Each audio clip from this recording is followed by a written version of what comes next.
제가 신방하는 중에, 서울에서 신방하는 중에 그 시골에 가가지고 신방하는 가운데 우리 성도님이 식사 대접을 하겠다 그래서 식사 대접을 하러 간 식당이 있는데, 그 식당이 이름이 고향 식당이에요. 그래서 고향에 온 느낌으로 이렇게 식사를 했던 적이 있습니다. 근데 가만히 식사하면서 그거 참 식당 이름이 좋다 생각했는데, 우리가 가야 될, 이 땅에서 살다가 우리가 가야 될 고향은 영원한 천국인 줄로 믿습니다. 그런 마음이 확 들어가는 거예요. 우리가 여기서 밥을 먹고 있지만은 우리가 온 곳으로, 고향으로 다시 돌아가야 되는 것이 맞는 것이지 하는 그런 생각을 갖게 되었어요. 이번에 추석 명절에 많은 분들이 고향을 갔습니다. 고향 가서 또 친지들 만나고, 또 좋으신 여러분들 만나고, 가족들 만나고, 그렇게 즐거운 시간을 가졌습니다. 그리고 다시 또 집으로 돌아왔어요. 집으로 돌아와서 또 집에서 편안하게 쉬고, 또 오늘부터 또 일상적인 생활을 하게 될 텐데 또 기쁨으로 하게 될 줄로 믿습니다. 근데 이렇게 사람이 고향으로 가고 다시 자기 집으로 때가 되면 꼭 돌아오고 뭐 그러는데, 근데 어떻게 하나님 입장에서 보니까 이스라엘 백성들은 다시 고향으로 돌아와야 되는데, 다시 돌아올 줄 알아야 되는데 돌아오지 아니하고 아주 그냥 나쁜 길로, 곁길로 간 그대로 계속 가는 거예요. 그래서 하나님께서 너무 답답하셔가지고 예레미야 선지자를 통해서 하시는 말씀입니다. 왜 자꾸 그 길로만 가느냐, 고향으로 돌아오지 않느냐, 그러면서 하나님께서 많이 걱정하시는 이 말씀을 여기서 볼 수가 있어요. 4절에 보니까 여호와의 말씀에, 하나님이 하신 말씀이에요. 우리가 하나님 하신 말씀을 귀담아 들어야 될 줄로 믿습니다. 사람이 엎드러지면 어찌 일어나지 아니하겠으며 엎드러지면 다시 일어나지 않느냐, 사람이. 아니, 잘못돼서 넘어지면 다시 사람이 일어나지 않느냐. 하나님이 지금 그 얘기 하시는 거예요. 사람이 걷기 위해서는 다시 일어나야 되지 않느냐. 자빠지면 다시 일어나야 되는 것처럼 사람이 그렇게 하는데, 사람이 떠나갔으면 어찌 돌아오지 않냐겠느냐. 다시 돌아와야 되지 않느냐. 만드신 분에게로 다시 돌아가야 되지 않느냐. 하나님의 말씀대로 다시 살려고, 돌아오려고 하셔야 되지 않느냐. 하나님이 이 세상 삼라만상을 다 지으셨는데, 그 우주를 다 지으신 하나님, 우리 삶의 원칙이 있잖아요.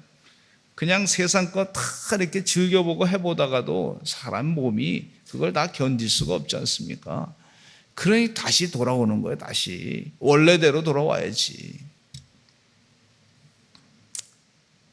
좀 건강했다고 말이죠. 음식도 막 그냥 좋은 거라고 막 그냥 이거저거 막 많이 먹었는데 나중에 보니까 몸이 그 감당할 수가 없지 않습니까? 그러니까 다시 어렸을 때 먹던 거, 어렸을 때 부드럽게 먹던 거, 그 음식으로 다시 돌아오는 그래야 살지. 그것처럼 왜 하나님 말씀으로 돌아오지 않느냐, 하나님께로 돌아오지 않느냐. 돌아온 탕자의 비유가 있는 것처럼 다시 탕자가 자기가 있는 거 다 팔고 막 그냥 나쁜 짓 하고 재산 다 탕진하고 그랬는데 다시 돌아오듯이, 그래서 하나님 아버지가 기뻐하듯이 왜 돌아오지 아니하느냐. 뭐 세상에 나가서 아무리 큰 소리 치고 대단해도 우리 하나님께로 다시 돌아와야 됩니다. 하나님 품으로 돌아와야 됩니다. 영혼이 잘된 같이 범사가 잘되고 강건한다 그랬는데 하나님 품으로 돌아와야 된다.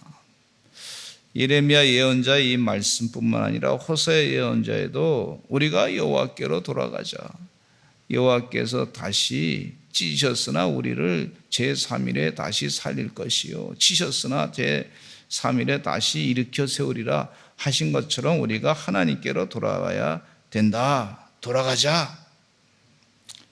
왜 하나님께서 하시는 거예요? 왜 돌아오지 아니하느냐? 5절 말씀에 이 예루살렘 백성이 항상 나를 떠나 물러가면 어찌하느냐? 그들이 거짓을 고집하고 돌아오기를 거절하도다. 하나님이 하시는 이 한탄스러운 말씀인 것을 볼 수가 있어요.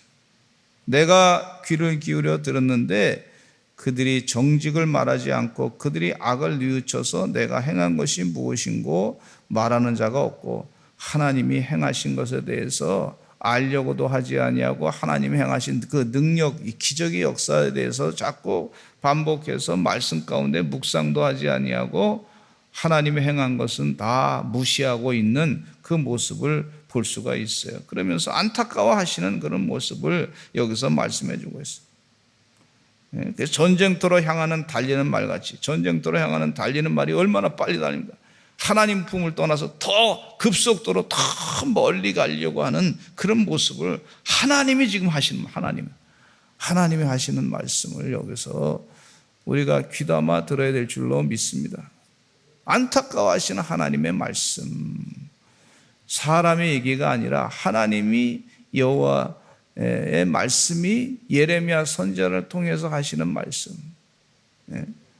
그동안 하나님께서 사랑 베푸시고 여러 가지 일들을 이스라엘 백성들을 향해서 행했는데 하나님을 떠나서 자꾸만 다시 돌아와야 되는데 이 상황이 좀 어려워지고 힘들어지고 그러면 하나님을 다시 묵상하고 하나님의 뜻이 무엇인가 깨닫고 다시 마음을 고쳐잡고 그렇게 돌아와야 되는데 자던 누워 자빠든 사람도 다시 일어나듯이 엎드러진 사람도 다시 일어나듯이 왜 하나님이 그렇게 가르치셨는데 하나님 품으로 다시 돌아오지 않느냐? 하나님께서 그렇게 말씀하고 계시는 것을 볼 수가 있어요. 우리 교회에 오셔서 간증하셨던 유명한 그런 음악가이셨던 장로님이 계신데 그 장로님이 이 연주를 참 잘하시더라고. 각종 악기를 많이 다 다루시는데 그분이 미국 가가지고 이제 그 바 같은 데서 이제 술집에서 음악을 이제 연주를 하는 거예요. 근데 음악을 연주하는데 이분이 가사 내용은 모르면서도 세상에 그 나 같은 죄인 살리신 본인이 뭐 교회도 그때 제대로 안 다녔었는데 그 나 같은 죄인 살리신 그 곡이 말이죠. 라디오에서 구수하게 들려오는데 그게 참 자기 마음에 이렇게 감동이 되더래. 이분이 뭐 교회는 제대로 안 다녔던 그런 장로님이셨는데 그때 청년 때 뭐 돈 벌기 바쁘다고 해서 뭐 열심을 다해서 뭐 하여튼 돈 벌고 술집에 가서 막 그냥 자기 인생 좋다고 막 기분 좋게 그렇게 살았는데 그 술집에서 맨 마지막 곡으로 그걸 좀 하고 싶더래. 나 같은 죄인 살리신 그냥 곡만 그 뜻은 잘 모르고 곡만 그냥 들은 거예요. 그래서 술집에 그 마지막 시간에 이제 술집에 이제 파는 그런 시간에 그때쯤 돼서 그 나 같은 죄인 살리신 그거를 갖다가 색스폰으로 아주 그냥 여러 번 이렇게 반복해서 막 노래를 불러줬는데 들려줬더니 말이죠. 술 취하고 다 술 먹고 막 그냥 거기서 바에서 일하던 사람들이 생활이 그렇잖아요. 그냥 막 지금 나쁜 짓도 많이 하고 그런 사람들이 그 노래를 찬양을 들으면서 좋다고 그냥 영혼의 신금을 울린다고 막 그냥 좋다고 박수가 많이 나왔다는 거예요. 그래서 도대체 이 곡이 도대체 대단한 곡이구나 하고 생각하고 나중에 그 곡의 그 내용을 보니까 찬송가에 있더래. 그래서 그 찬송가에 있는 그 곡을 보면서 점점 이분이 영혼이 바뀌기 시작하고 예수 제대로 믿게 되고 내가 그동안 하나님 떠나서 멀리 살았었는데 그동안 이 술집에서 일하고 돈 벌기 위해서 일하고 세상적으로 많이 바깥으로 나갔는데 그 곡 하나 때문에 사람이 슬슬 마음이 바뀌면서 변화가 되기 시작했어요. 할렐루야. 예? 할렐루야. 이게 사람이 찬송가 부를 때 뭐 세상 나가서 이런 노래 부르고 저런 노래 부르고 다 부르다가도 다시 돌아오는 것처럼 영원히 이게 다시 바뀌어지는 거예요. 근데 하나님께서 지금 이스라엘 백성들에게 걱정하고 염려하는 게 뭐냐면 왜 돌아오지 않느냐? 왜 이렇게 다 돌아오는데 짐승들도 자기 고향으로 집으로 돌아오는데 공중의 학도 그 정한 시기를 알고 산비둘기와 제비와 두루미도 그들이 올 때를 지키는데 내 백성은 여호와의 규례를 지켜서 다시 돌아오지 아니하느냐, 이런 안타까운 마음을 갖고 계신 것을 볼 수가 있어요. 우리 자녀들이 이 추석 때 명절 때 되면은 고향에 부모님 안녕하세요 오늘 인사하러 갑니다 뭐 그래서 다시 고향을 찾고 부모님을 찾고 하지 않습니까? 그렇듯이 믿는 사람들은 하나님을 또 찾고 이스라엘 백성들은 하나님의 선택된 백성들은 하나님을 찾고 하나님의 규례를 찾고 주의 계명을 찾고 그래야지. 하나님이 지금 계속 기다리신다 그러죠. 어떤 분이요, 한참 우리 교회 옛날에 신방할 때 집사님이 간증하시는데 뭐라 그러냐면, 목사님 제가 아주 그냥 먹고 살기 힘들어가지고 아침 새벽부터 저녁까지 미국에서 열심을 다해서 투잡을 뛰면서 일했습니다. 그리고 한 몇 년 동안 새벽을 깨어서 기도하러 가지 못했습니다.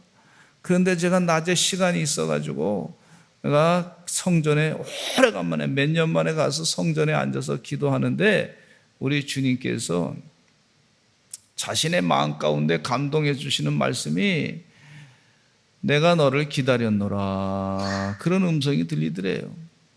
내가 너를 기다렸다. 내가 너를 기다렸다. 근데 그 간증이 얼마나 저에게도 은혜가 되는지. 그러니까 영혼이 말이죠, 하나님께서 그 성령이 역사해 가지고 내가 너를 기다렸다 하는 그런 메시지를 주시더라고요.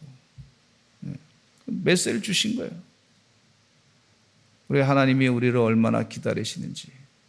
내가 너를, 부모님이 자녀가 이 추석 때 되면 명절 때 되면 기다리듯이 우리 하나님은 우리를 얼마나 기다리실까.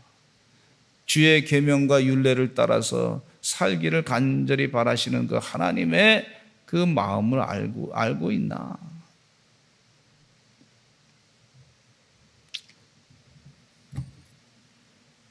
무슨 지혜가 있으랴. 이 8절로부터 보면은요, 어찌 돌아오지 않느냐, 그렇게 4절로부터 7절까지 말씀을 하시면서 무슨 지혜가 있느냐. 이 8절에 보니까 너희가 어찌 우리가는 지혜가 있고 우리에게는 여호와 율법이 있다 말하겠느냐. 그거 다 하나님 빠진 그런, 하나님 뺀 지혜는 가짜다, 거짓이다, 그렇게 하나님께서 하시는 말씀을 하고 있어요. 9절에 보니까 지혜롭다 하는 자들은 부끄러움을 당하며 두려워 떨다가 잡히리라. 보라, 그들이 여호와의 말을 버렸으니 그들에게 무슨 지혜가 있으랴. 하나님 말씀을 버려가지고, 요즘에 포스트 모더니즘 시대라 그래가지고요, 포스트 모던이 뭐냐, 자기 감정에 의해서, 그게 감정이 기준이 된 그런 시대야. 내 감정에 이끌리는 대로 하는 그런 시대야. 하나님의 계명의 말씀에 그것이 기준이 아니고 내 감정에, 내 기분에 내키는 대로 그렇게 살아가는 그런 시대로 지금 바뀌어지고 있다는 것을 볼 수가 있어요. 얼마나 안타까운 일인지 몰라. 그게 지혜라는 거예요. 그래서 뭐 감정에 내가 아침에는 내가 여성이 됐다가 점심에는 남성이 됐다가 또 저녁에는 다시 여성 됐다가 내일에는 또 내일 아침에는 또 갑자기 뭐 양성이 됐다가 뭐 별 세상이, 이런 포스트 모더니즘 그런 시대의 희한한 세상에 지금 살고 있는데 그건 기준이 아니라는 거예요. 하나님의 진리가 아니고 그게 지혜인 것처럼 막 얘기하고 있는데 거짓이죠, 거짓. 사람의 염색체가 말이죠, 갑자기 아침에는 XX 됐다가 XY로 바뀌었다가 점심에는 내 기분 내키는 대로 그렇게 염색체가 확 뒤바뀌나요? 그게 있을 수, 세포마다 다 염색체가 다 그런데 감정이 그렇게 이끌려가지고 한다고. 그게 말이 안 되는 세상에 지금 살고 있다. 이렇게 보시면 됩니다. 그게 지혜가 있다 그러는데 그거는 지혜가 아니라 하나님을 모독하는 그런 창조자를 모독하는 그런 행위라고 볼 수가 있습니다. 하나님께서 신학교 갔더니 말이죠. 양식사 비평이라 그래가지고 성경을 막 그냥 이리 쪼개고 저리 쪼개고 뭐 그냥 그리고 뭐 그래서 성경을 자꾸 이렇게 쪼개놨는데 가만히 보니까 전부 사람이 만든 것으로 그렇게 성경책을 그렇게 아주 완전히 난도질을 해놓더라고. 그 젤렌 포로라고 하는 사람이 신학. 나중에 가만히 보니까 뭐 어떤 생각이 드냐면 이 신도 사람이 만들었구나. 이렇게 사람을 그렇게 헷갈리게 만들었더라고. 성경은요, 성령의 감동으로 쓴 책인데, 하나님이 쓰신 책인데, 그것도 사람이 만든 거라고 그렇게 만들어 놨어요. 그러니까 지혜가 없는 거지. 지혜의 근본은 여호와를 아는 것이 지혜의 근본이라고 그랬어요. 그거를 부정하려고 그렇게 그냥 독일 신학자들이 그렇게 만들어 놓더라고. 그래서 불트만이라고 하는 신학자가 어떻게 만들어 놨냐면 신학을 공부하고 나니까 이게 잘못된 길로 간 것이 정확하게 깨닫게 되는데 불트만이 이렇게 얘기하더라고요. 하나님의 그 기적의 역사, 우리 인간이 현재 살고 있는 인간이 이성적으로 과학적으로 증명이 될 수 없는 기적의 역사는 다 제거하죠. 성경에. 그래서 예수님이 무리를 걸으신 거 다 제거해버리고 홍해를 갈르신 거 하나님께서 갈르신 거 다 그건 다 빼버리고 다 빼버리다 보니까 나중에 성경책에 앞장하고 겉장밖에 남지 않는 그런 어리석은 일을 행하게 되는 걸 볼 수가 있어요. 그게 현대인의 이성에 의한 하나님 뺀 그런 잘못된 행동을 볼 수가 있어요. 지혜가 없는 거죠. 지혜가. 얼마나 어리석은 일인지 스스로 지혜 있다고 하나. 이 니체라고 하는 사람은 신은 죽었습니다. 신은 옛날에 살았는데 2000전에 죽었습니다. 이렇게 비판하는 거예요. 예수님이 십자가에 못 박혀 돌아가셨으니 신이 죽었으니까 우리 신이 죽어버렸으니까 다시 우리 초인간을 만듭시다. 그래가지고 짜라투스트라는 이렇게 말했다 해가지고 하나님 말씀보다는 짜라투스트라라고 하는 그런 초인간의 말을 하자. 이렇게 사람을 속이고 있어요. 그러니까 지혜가 없는 거지. 지혜가 없어서 나중에 죽기 전에 미쳐가지고 아주 고생하다가 죽게 됐어요. 비참한 인생을 살게 된 걸 볼 수가 있어요. 하나님 빼놓은 이 인간의 아주 비참한 모습. 하나님 빼놓으니까 죄도 말이죠. 그냥 무서워지도 아니하고 자기 멋대로 사는 그런 아주 혼란스러운 그런 사회 가운데 살게 되는데 그 결과가 어떻게 되느냐? 하나님이 하신 말씀이 10절에 보니까 내가 그들의 아내를 타인에게 주겠고 그들의 밭을 차지할 자들에게 주리니 그들은 가장 작은 자로부터 큰 자까지 다 욕심내며 세상에 물질만 남게 되고 이 말세 현상을 그대로 볼 수가 있어요. 다 욕심내며 선자로부터 제사장까지 다 거짓을 행합니다. 그 딸 백성의 내 백성의 상처를 가볍게 여기면서 말하기를 평강하다 평강. 아주 그냥 막 무질서한 속에 사는데 야 괜찮아 괜찮아 괜찮아 이렇게 얘기하는. 어쩜 이렇게 말씀을 보면서 이 포스트 모더니즘에 나타난 이런 아주 악한 하나님 빼놓은 악한 좌파 사상의 모습이 그대로 여기서 말씀 가운데 하나님이 지적하고 있는 것을 볼 수가 있어요. 어쩜 이렇게 하나님 성경 말씀이 정확하게 말씀하는지 몰라. 너무너무 참. 그래서 이스라엘 백성들이 여호와께 범죄한 결과가 13절에 보니까 하나님이 이제 가만 안 두시고 심판하신다 그랬어요. 내가 그들을 진멸하려니 포도나무에 포도가 없을 것이고 무화과 나무에 무화과가 없을 것이고 하나님이 다 복 내려서 비 낼 때 이른 비와 늦은 비를 주시고 필요한 거 때마다 다 풍성하게 하시는 하나님이신데, 하나님 빼버리니까 무화과 나무에 무화과가 없을 것이고 잎사귀가 마를 것이고 내가 그들에게 준 것이 다 없어질 것이다. 이렇게, 그리고 독한 물을 마시게 할 것이다. 얼마나 무서무서한. 그리고 하나님이 17절 말씀해 보니까 같이 한번 읽어보겠습니다. 17절 시작. 여호와의 말씀이니라. 내가 술법으로도 제어할 수 없는 뱀과 독사를 너희 가운데 보내니 그것들이 너희를 물리라 하시도다.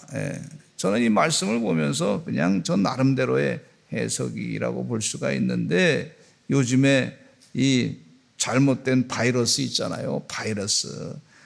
술법으로도 제어할 수 없는 뱀과, 너희들이 갖고 있는 세상적인 그런 의학적인 지식으로도 제어할 수 없는 그런 각종 이 에이즈 바이러스, 엠폭스 바이러스, 그 나쁜 행동을 하게 되면 하나님이 그렇게 심판하신다는 거예요. 그대로 다 드러나고 있어요. 성경 말씀이 틀린 것이 없어. 성경 말씀 읽을 때마다 너무너무 아주 그냥 하나님의 하신 말씀대로 우리가 살아야 복되지. 복에 근원된 사람들에게 하나님께서 그냥 두시지 아니하고 세상 길로 가지 말고 하나님 말씀대로 하나님의 규례대로 살라고 하나님이 안타까워하면서 간절하게 이렇게 행하라고 그렇게 하시는 메시지입니다. 이 말씀 듣고 우리 다 같이 나라를 위해서 기도하시고 이 세상 현상의 악령의 역사는 물러가게 달라고 기도하시기를 간절히 축원합니다. 하나님 말씀대로 이 민주가 살아야 되는데, 하나님 말씀을 떠난 인본주의, 이 하나님을 빼놓은 진화론자, 이런 모습들, 안타까운 모습들이 너무나 볼 수가 있는데, 하나님 회개하고 주님 품으로 돌아오게 하여 주시옵소서. 우리 다 같이 주여 많이 하시고 통성으로 기도하겠습니다. 주여.